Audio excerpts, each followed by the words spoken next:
अगर आप कोई मुसलमान से पूछेंगे इस्लाम में खुदा का तस्वुर क्या है, जो सबसे बेहतरीन जवाब वो दे सकता है वो सूरह इखलास की तिलावत कर सकता है।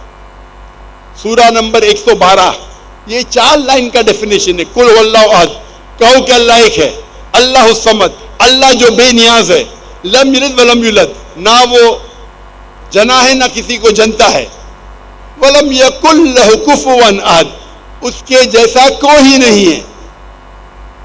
ये 4 लाइन का डेफिनेशन जो सूरह इखलास है, हम कहते हैं ये लिटमस टेस्ट है, तलिस्मा है, टचस्टोन। टचस्टोन मतलब आप अगर जानना चाहते हैं कि सोना कितना खरा है तो आप टचस्टोन को लेते हैं और सोने को उसके साथ रगड़ते हैं, you rub it with it, और फिर सोने का कलर देखते हैं और फिर आप कहेंगे कि ये 24 कैरेट सोना है या 22 कैरेट सोना है या 18 कैरेट सोना है, या हो सकता है कि सोना ही नहीं है। ये हर चीज जो चमकती है वो सोना नहीं होती। सूरह इखलास खुदा को जानने का तलिस्मा है, खुदा को जानने का टचस्टोन है।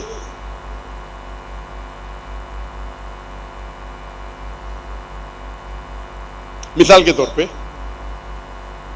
अगर कोई शख्स ये कहता है, कोई इंसान ये कहता है कि भगवान रजनीश खुदा है।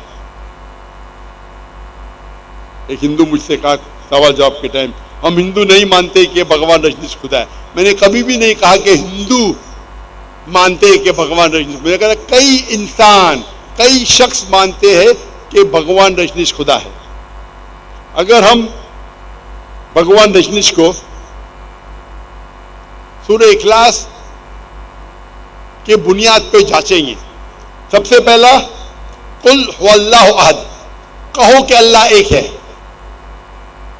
क्या भगवान रजनीश एक है? हम जानते हैं कई इंसान कहते हैं कि मैं भगवान हूं, खास तौर के इंडिया में जहां से मैं आता हूं, कई इंसान कहते हैं मैं भगवान हूं। भगवान रजनीश वाहिद नहीं है, लेकिन भगवान रजनीश का भक्त नहीं है, वो एक है। अच्छा, दूसरे टेस्ट पे जाते हैं, अल्लाह समद, अल्लाह जो बेनियाज है, अल्लाह द एब्सोल्यूट इटर्नल। क्या भगवान रजनीश बेनियाज है? हम जानते हैं उनकी ऑटोबायोग्राफी से कि भगवान रजनीश लिखते हैं अपनी ऑटोबायोग्राफी में, क्या उनको अस्थमा था, डायबिटीज मेलाइटिस थी। आप सोच सकते हैं खुदा को अस्थमा है, खुदा को डायबिटीज मेलाइटिस है। तीसरा टेस्ट, लम यलिद वलम यूलद, he begets not not he begotten, ना वो किसी को जना है ना किसी से जनता है। हम जानते हैं भगवान रजनीश के वालिदैन थे, वालिद और वालदा थी, वो भोपाल में पैदा हुए और वो बड़े होने के बाद उनके वालिदैन उनके शागिर्द बन जाते। और 1981 में भगवान रजनीश जाते अमेरिका, यूएसए, और एक शहर में ओरेगॉन, वहां अपना एक सेंटर बनाते और कहते रजनीशपुरम, और हजारों लोग को बेवकूफ बनाते। अमेरिकन गवर्नमेंट उसे गिरफ्तार करती है और जेल में डालती है। भगवान रजनीश कहते हैं कि अमेरिकन गवर्नमेंट ने मुझे जेल में स्लो पॉइजनिंग दी, धीरे धीरे जहर दिया। आप सोच सकते खुदा को कोई जहर दे रहा है और खुदा को जहर का इफेक्ट हो रहा है।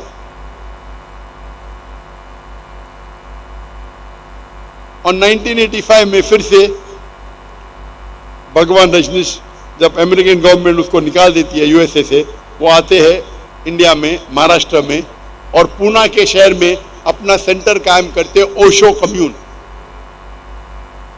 और जब आप वहां जाएंगे, उनके समाधि पे लिखा हुआ है, समाधि की तख्ती पे, Osho never born never died but visited the earth from the 11th of December 1931 to the 19th of January 1990,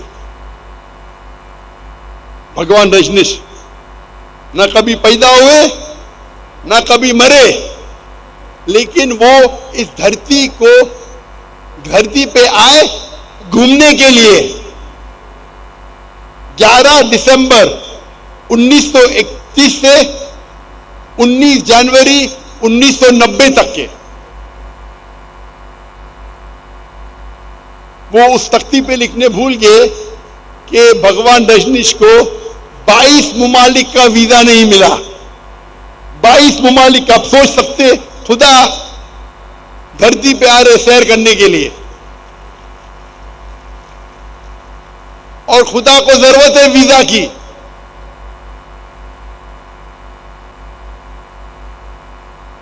और आखिरी शर्त, वलम यकुल लहु कुफुवन अहद, उसके जैसा कोई नहीं। इतना सख्त शर्त है कि अगर आप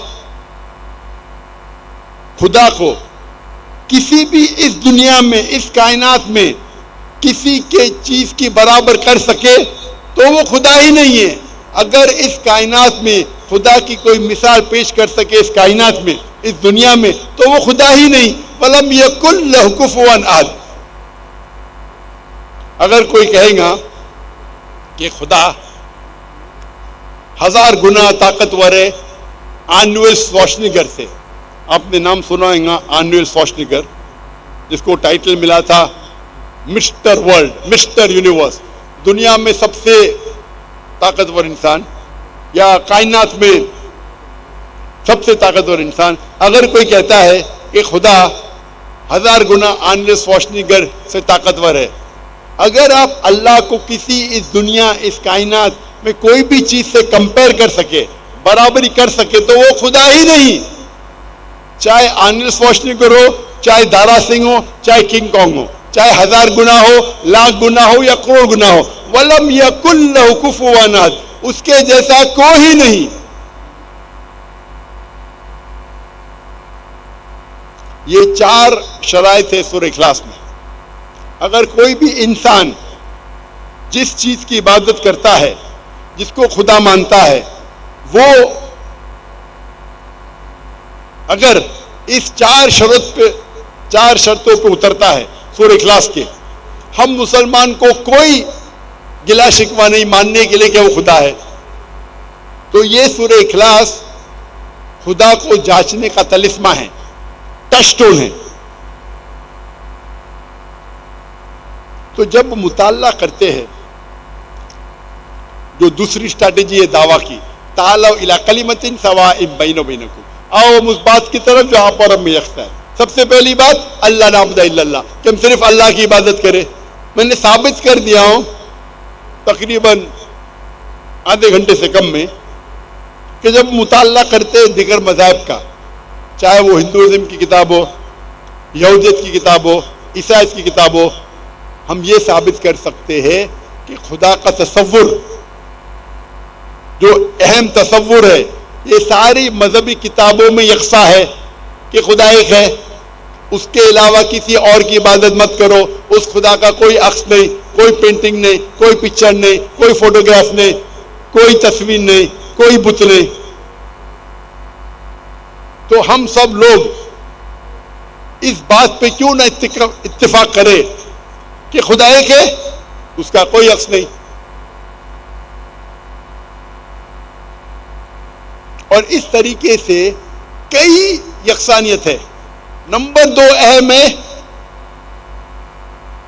आखिरी पैगंबर अल्लाह के है मोहम्मद सल्लल्लाहु अलैहि वसल्लम, और इस पे मैंने तकरीर की है। मोहम्मद सल्लल्लाहु अलैहि वसल्लम का जिक्र दिगर मज़ाहिब की किताबों में, मैं दिगर मज़ाहिब की किताबों से साबित किया हूं, हिंदुइज्म की किताबों से, वेद से, उपनिषद से, पुराना से, यहूदी किताबों से, ओल्ड टेस्टामेंट से, ईसाई किताब से, बाइबल से, न्यू टेस्टामेंट से, पारसी किताबों के धम्मा पट से, अवस्था में, बुद्ध किताबों से, धम्मा पट के आखिरी पैगंबर, सारी किताबों में लिखा है कि अल्लाह के, ईश्वर के, भगवान के, खुदा के आखिरी पैगंबर है मोहम्मद सल्लल्लाहु अलैहि वसल्लम।